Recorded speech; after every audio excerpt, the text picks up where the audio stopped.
Hello friends, Shri Swami Samarth. आजचा तुमचा दिवस अगदी आनंदाचा जावो ही स्वामींच्या चरणी प्रार्थना करते आणि व्हिडिओला सुरुवात करते।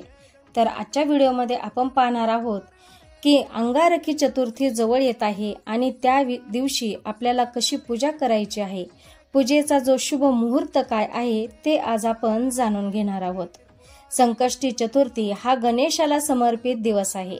हा दिवस कृष्ण पक्षाच्या चौथ्या दिवशी येतो। ही चतुर्थी मंगळवारी आली तर तिला अंगारकी संकष्टी चतुर्थी असे म्हटले जाते। हिंदू पंचांगानुसार यंदा ज्येष्ठ महिन्यातील कृष्ण पक्षाची ही तिथी 25 जून 2024 रोजी आहे। हा दिवस मंगळवार असल्याने याला अंगारक संकष्ट चतुर्थी म्हणून साजरी केली जाईल। या दिवशी गणपतीची पूजा करण्याचे शुभ मुहूर्त म्हणजे दुपारी 2:43 पासून ते 3:39 पर्यंत असणार आहे। या व्यतिरिक्त दोन अजून शुभ मुहूर्त आहेत। पहिला म्हणजे संधी प्रकाश मुहूर्त 25 जून रोजी संध्याकाळी 7:21 पासून ते 7:42 पर्यंत आहे। यानंतर रात्री उशिरा 12:04 पासून ते 12:44 पर्यंत निशिता मुहूर्त सुरू होणार आहे। तर चंद्रोदय वेळ रात्री 10:05 असणार आहे। अंगारकी चतुर्थीला गणपतीची पूजा करावी, सोबतच हनुमानजींचेही स्मरण करावे। असे केल्याने तुमच्या कुंडलीतून मंगळाचे अशुभ प्रभाव दूर होतात। पूजा करण्यासाठी सकाळी उठून पाण्यात काळे तीळ टाकून स्नान करावे। उपवास धरून गणेशाची पूजा करावी। पूजेसाठी लाल रंगाच्या आसनावरती गणेशाची मूर्ती विराजित करावी। गणपतीला उदबत्ती, दीप, नैवेद्य, फळे आणि फुले अर्पण करावीत। संध्याकाळी श्री गणेशाची पूजा करून बाप्पाला दूर्वा आणि मोदक अर्पण करावे। या दिवशी गणपतीला लाल सिंदूर लावावे। असे केल्याने मंगळ दोष आपले संपत असतात। संकष्टी चतुर्थीच्या दिवशी व्रत ठेवून गणेशजींना त्यांच्या प्रिय पदार्थांचे नैवेद्य दाखवावे। या दिवशी गणपतीला मोदकाचा नैवेद्य दाखवावा। याने गणपती प्रसन्न होऊन मनोइच्छित फळ प्रदान करतात आणि सुख सौभाग्याचा आशीर्वाद आपल्याला देत असतात। मोदका व्यतिरिक्त आपण लाडू, नारळाची वडी, खिरापत देखील अर्पित करू शकतो। या दिवशी चंद्रोदयानंतर गणपती श्लोक वाचून मगच हा उपवास सोडावा। तर अंगारकी चतुर्थी श्लोक म्हणजे गणेशाय नमस्तुभ्यं सर्वसिद्धी प्रदायक संकष्टहर मे देवं गृहाणार्ध्यं नमोस्तुते कृष्ण पक्षे चतुर्थ्यात्यो संपूजितं विधुदये क्षिप्रं प्रसिद्ध देवेश अंगारकाय नमोस्तुते। तर हा जो मंत्र आहे, हा जो श्लोक आहे अंगारकी चतुर्थी श्लोक, तर हा मी डिस्क्रिप्शन मध्ये टाकत आहे। तुम्हाला वाटलंच तर तुम्ही हा पठण करू शकता। तर अंगारकी चतुर्थीच्या दिवशी आपल्याला एक मुगाचा उपाय करायचा आहे। तर तो कसा करायचा, तर आपल्याला जितके मुले असतील, जसे की 1 किंवा 2, जर 2 मुले असतील तर आपल्याला वाटीमध्ये मूग घ्यायचे आहेत आणि 2 तुकडे हे हिरव्या कपडा घ्यायचा आहे। मग तो सुती किंवा कॉटनचा असू शकतो। तर 2 छोटे छोटे हिरव्या कलरचे कपडे घ्यायचे आहेत आणि त्यामध्ये आपल्याला 108 मुगाचे दाणे 2 कपड्यामध्ये टाकायचे आहेत।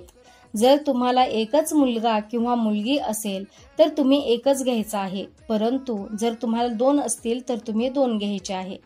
तर आपण आपली सर्व काही पूजा आटोपल्याच्या नंतरून आपल्याला देवासमोर बसायचं आहे आणि त्यानंतरून 2 तुकडे आपण घेऊन त्यावरती आपल्याला एक मूग त्यामध्ये टाकत चालायचा आहे आणि ओम गण गणपते नमो नमः या मंत्राचा उच्चार करत करत 108 असे 2 वेळा दोन्ही कपड्यामध्ये मूग आपल्याला टाकायचे आहे आणि त्याची आपल्याला एक पोटली बांधायची आहे।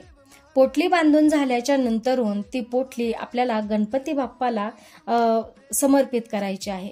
गणपती बाप्पाच्या जवळ ठेवल्यानंतरून आपल्याला जो काही प्रॉब्लेम आहे आपल्या मुलांविषयी, कुणाला अभ्यासाविषयी असू शकतो किंवा इतर कोणत्याही गोष्टीचा प्रॉब्लेम असू शकतो, तर ते तुम्ही गणपती बाप्पाला सांगू शकता।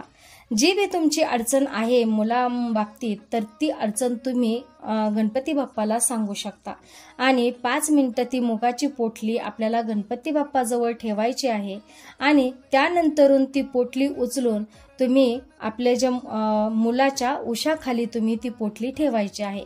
जर दूर देशावरती जर अभ्यासासाठी शिकण्यासाठी जर मुले गेलेले असतील तर त्यांचे जे पुस्तकाचे ड्रावर म्हणा, त्यांची जी वस्तू असते त्या ठिकाणी तुम्ही ती पोटली ठेवायची आहे आणि ती पोटली त्यानंतरून रात्रभर तिथे ठेवून दुसऱ्या दिवशी तुम्हाला बुधवारच्या दिवशी गणपती बाप्पाच्या मंदिरात जायचं आहे. कारण गणपती बाप्पाचे मंदिर हे कुठे देखील प्रत्येक ठिकाणी आपल्याला जवळपास असतेच असते. तर आपल्याला गणपती बाप्पाच्या मंदिरात जायचे आहे बुधवारच्या दिवशी आणि तिथे जाऊन ही जी पोटली आहे तर ही गणपती बाप्पाला समर्पित करायची आहे. तर गणपती बाप्पाला समर्पित करून आपण जी आपली व्यथा आहे तर ती आपण गणपती बाप्पाला सांगायची आहे. 7 मध्ये तुम्ही एक नारळ आणि दुर्वा देखील घेऊन जायचे आहेत आणि त्या मुगाच्या पोटलीसोबत नारळासोबत तुम्ही दुर्वा आणि जास्वंदीचे लाल कलरचे फूल देखील संगती घेऊन जायचे आहे आणि ते देवाला अर्पण करायचे आहे. नारळ वाहताना नारळाची जी शेंडी आहे ती गणपती बाप्पाकडे असावी. वाहून झाल्याच्या नंतरून अर्पण करून झाल्याच्या नंतरून आपल्याला एक मंत्राचे पठण करायचे आहे. मंगल मूर्ती विघ्नहरा दुरितनाशना कृपा करा. मंगल मूर्ती विघ्नहरा दुरितनाशना कृपा करा. तर या मंत्रात जे आहे तर आपल्याला 108 वेळेस पठण करायचे आहे आणि आपली जो प्रॉब्लेम आहे, जे बी आपल्याला अडीअडचणी आहे ते आपल्याला बाप्पाला सांगायची आहे आणि त्या अडचणीमधून माझ्या मुलाला साथ द्या, बुद्धी द्या, हे सर्व काही तुम्हाला जे मागायचं आहे ते तुम्ही बाप्पाला सांगू शकता, मागू शकता. तर एवढी पूजा आपल्याला करायची आहे. हे अंगारकी चतुर्थी जी आहे तर याचे भरपूर असे अनन्य महत्त्व आहे. या दिवशी तुम्ही या पूजा करायला बिलकुलही विसरू नका. आणि जर कुणाचा उपवास सुटला असेल, मध्ये चतुर्थी सुटली असेल किंवा कुणाला नवीन धरायला सुरुवात करायची असेल तर तुम्ही या मंगळी चतुर्थीच्या दिवशी तुम्ही सुरुवात करू शकता. कारण जेव्हा पण चतुर्थी धरायला सुरुवात करायची आहे, उपवास धरायला सुरुवात करायची आहे तर मंगळी चतुर्थीच्या दिवशी म्हणजे अंगारकी चतुर्थीच्या दिवशी सुरुवात करत असतात. तर तुम्ही या दिवशी सुरुवात करू शकता. तर आजच्या दिवशी एवढेच. आजचा व्हिडिओ जर तुम्हाला आवडला असेल तर व्हिडिओला लाईक करा, शेअर करा, चॅनलला सबस्क्राईब करा. भेटूया अशाच नवीन एका माहितीसोबत पुढच्या व्हिडिओमध्ये. तोपर्यंत श्री स्वामी समर्थ.